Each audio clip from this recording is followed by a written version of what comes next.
Hello viewers, welcome back to my channel. இது என் சமையலறை. இன்றைக்கி நம்ம சேனலில் நம்ம பார்க்க போகிற வீடியோ பாவக்காய் புளிக்குழம்புங்க. வீடியோக்குள்ளே போகிறதுக்கு முன்னாடி உங்களுக்கு இந்த வீடியோ பிடிச்சிருந்ததுன்னா வீடியோவை லைக் பண்ணிக்கோங்க, ஷேர் பண்ணுங்கள், நம்ம சேனலை சப்ஸ்கிரைப் பண்ணவும் மறந்துடாதீங்க.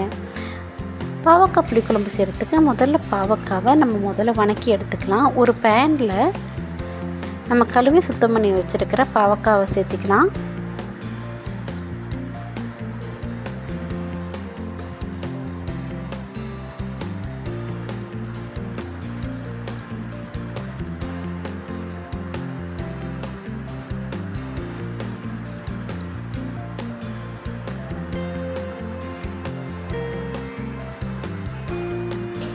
அந்த பாவக்காயில் இருக்கிற தண்ணியை பார்த்திங்கன்னா வத்துற வரைக்கும் அதை நல்லா வணக்கிக்கலாம்.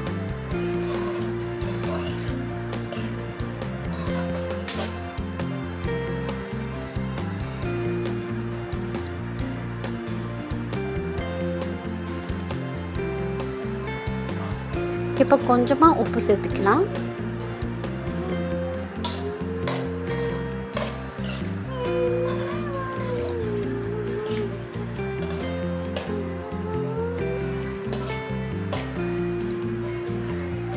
பாவக்காயில் இருக்கிற தண்ணி எல்லாம் நல்லா வத்திருச்சு.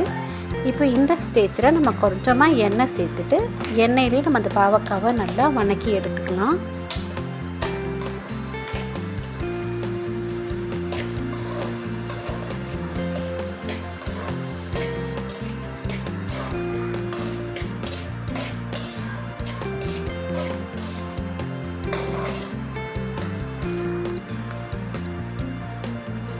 இப்போ பாவக்காய் பாதி வேக்காடுக்கு நல்லா வணக்கியாச்சு. இப்போ அது தனியாக ஒரு பவுலில் மாற்றி வச்சிடலாம்.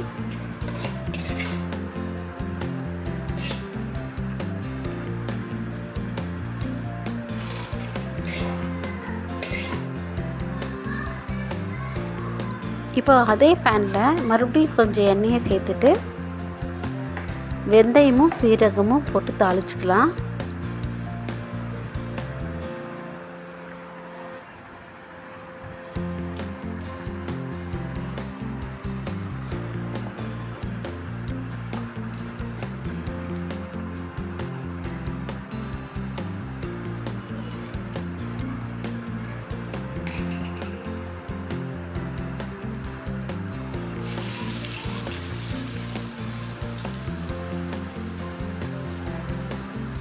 வெந்தயம் சீரகமும் பொரிஞ்சதுக்கப்புறம் நம்ம பொடிசாக நறுக்கி வச்சுருக்கிற 2 பெரிய வெங்காயத்தையும் சேர்த்து நல்லா வதக்கிக்கலாம். இது கூடவே ஒரு 10 பல்லு பூண்டு சேர்த்துக்கலாம்.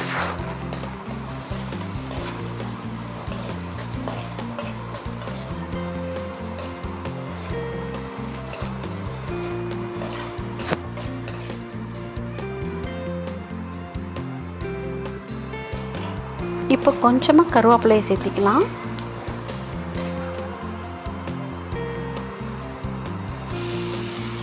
ரெண்டு தக்காளி நறுக்குனதையும் சேர்த்து நல்லா வதக்கிக்கலாம். இப்போ இந்த வெங்காயம் தக்காளி எல்லாம் நல்லா வதங்கி வந்துருச்சு. இப்போ இதுக்கு தேவையான மசாலா பொடியெல்லாம் சேர்த்துடலாம். நான் 2 ஸ்பூன் குழம்பு மிளகாய் பொடி, 1 ஸ்பூன் தனி மிளகாய் பொடி, 1.5 ஸ்பூன் மல்லிப்பொடி, ஒரு 1/4 ஸ்பூன் மஞ்சள் பொடி எடுத்திருக்கேன்.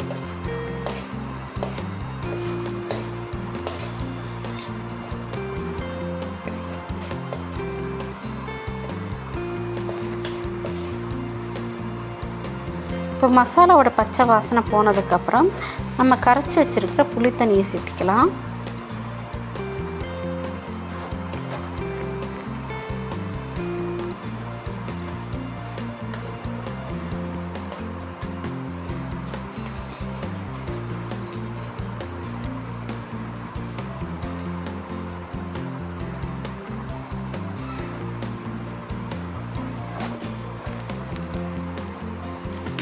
இப்போ தேவையான அளவு உப்பு சேர்த்துக்கலாம்.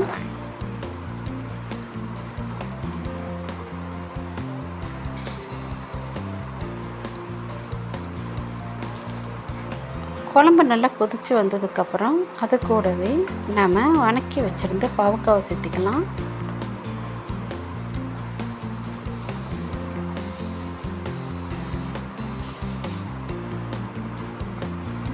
இப்போ எண்ணெயெல்லாம் மேலே முதங்கி குழம்பு நல்லா கொதிச்சிருச்சுங்க. இந்த ஸ்டேஜில் நம்ம அடுப்பை வந்துட்டு அணைச்சிட்டு ஒரு ஸ்பூன் நாட்டு சர்க்கரையோ அல்லது வெல்லமோ சேர்த்திக்கலாம்.